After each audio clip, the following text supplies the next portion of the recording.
Now, we just got done talking about Unity and Syndicate, so we're moving directly into Origins and Odyssey, the second attempt at trying to revitalize Assassin's Creed by giving it a new gameplay direction. I'm lumping these two together because mechanically they're pretty close to being the same. While Odyssey has more boat combat than Origins. The boat doesn't really play a huge part in Odyssey beyond getting from point A to point B. And with these games marked the beginning of not really caring about the historical setting as much as the ones that came before it. For instance, there's a lot of mythological beasts in these games. Again, just recently replayed them. The Minotaur is pretty cool, along with Medusa, some of the other stuff from Odyssey. Even I keep getting them mixed up. Whilst they kept a lot of the research they did and would continue to do to try to make the environments as realistic as they can for the historical setting they're in, you can see by this point in time, keeping with historical accuracy was running low amongst the people that worked for Ubisoft. The games were, before this point in time, historical fiction first and foremost. But with these games, they started moving more toward fiction with somewhat of a historical setting, right? Like, don't get me wrong, for Origins, they still researched, like, the colors of the dyes that people would have been using and how bright and vivid the colors of the statues and whatnot would be for Origins, being set in Greece the way it was. They wanted to try to capitalize more on what made Assassin's Creed famous, which was the blending of the retro-futuristic science fiction with the historical context and place, and you ended up with something that felt extremely out of place to be called Assassin's Creed. Almost as out of place as Watch Dogs being called Assassin's Creed, which that's pretty much what Watch Dogs is. You have a stripped-down version of the parkour, you even meet assassins and stuff in the game. And in the first Watch Dogs game, you kill the Ubisoft CEO that you meet in Assassin's Creed 4. He just kind of disappears in Assassin's Creed, and that's why, because you kill him in Watch Dogs. They went whole ham RPG with this one. While there were RPG elements in the other ones, you could buy different weapons, different armor, different dyes, different clothings. Some of them had stats, some of them had special abilities. These games have ranked gear and equipment with different rarities from, gray common to purple legendary, and it was so out of place, especially the first time I played these games, that I didn't like them. Like, the story for Origins is fairly standard, run-of-the-mill. The story for Odyssey, they could have done that one better. Leading into the newer Assassin's Creed games.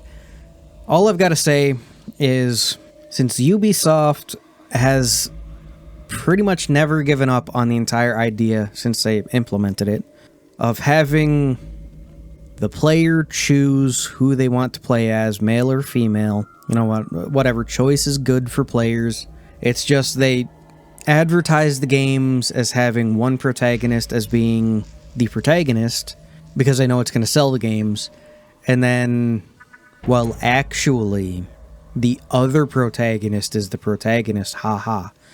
And I think it's just poorly done, and even spits in the face of their own lore that they've made up until this point in time, which I'll get more into that later, but for right now, the easiest and best way they could have explained the entirety of this away, while still having the ability to choose your gender, could be as simple as, since we're using Layla's animus at this point, hey, Layla, I noticed that you couldn't get a full synchronization when you were running around in Bayek's memories. I noticed that when you were playing as Almuet, or whatever the fuck his wife's name is, you could easily sync with her easier than you could with Bayek. So I've added an option into the animus to allow you to play as a female avatar. That way you should be able to synchronize with these individuals easier, and then just make it a standard amongst all the animus at that point, right? And there you go. You have a way to give your players choice without spitting in the face of your own lore at this point, everybody would be happy. It's just Ubisoft is more worried about, even at this point here, trying to get as many people as possible to buy the game so that they can sell microtransactions through the cosmetics store, which gives new weapons and equipment, and they explain that away as being animus fuckery, so why they can't do the other stuff with it too, I don't know. But they did keep, well, they actually introduced with Origins pretty much a little teaching mode where you could learn about ancient Egypt, and you could tell the people that actually worked on that part took the history part of the game very seriously, compared to, you know, a fucking camel that's a rainbow unicorn. Oh, Jesus Christ. These two games were also touted as some of the biggest Assassin's Creed games made, and some of the most bland made outside of the main story. And it's not really surprising. And the biggest thing that was introduced in this game, I didn't even touch on it in Unity or Syndicate, because it was pretty much non-existent in those games beyond a stupid timed use pulse ability. And I'm talking about Eagle Vision, right? Eagle Vision up until this point was a unique ability amongst the assassins and or other people with high ISU DNA. The skill technically allows you to see time, right? It's weird to try to explain it, but it technically lets you see time. People that are in red are people that will attack you at some point in time, so whatever. Gold is what you're looking for, blue are allies, gray is everything else. In Unity and Syndicate, it was pretty much a Eagle Pulse ability. Sure, it could go through walls and whatnot, but it was timed. Not good. Just not good for what it was. And in Origins and Odyssey, Eagle Vision was a literal eagle. So by this point in time, pretty much everything that had made Assassin's Creed is gone. Gameplay is gone. Eagle Vision's gone. The assassins, you're not playing as them anymore. Both the games, the assassins just don't even exist anyway. Sure, technically Bayek and Almuet, or Aya, or whatever her name is, found the hidden ones. They're not the assassins, just like the Templars aren't Abstergo, and the Templars aren't the Order of the Ancients or the Order of Cosmos. People from these groups founded the later groups that would come, but they're not the same groups, right? And that's my biggest problem with these games. They're good for what they are, but quite frankly, you could have got the same effect if you called it Ancient Watchdogs or something. The reason being was the entire... Well, these are RPGs. These are RPGs first and foremost. So much so that you couldn't even one-shot stealth kill enemies in these games. I know you could turn it on in Odyssey, but they said it could be game-breaking, but it's an RPG first and foremost, and not the fun type of RPG either. It's the, okay, well, you have to be this level to do this mission, otherwise it's gonna be a slog, so go out and grind for 4 hours to be able to come back and do this mission, just so the next mission's even a higher level, so you gotta... It's not fun. I didn't find it fun. I modded the fucking game, so I didn't have to deal with that shit when I played them. I saw what they were going for, trying to keep up with modern standards, practices, and what people enjoy at this point in time.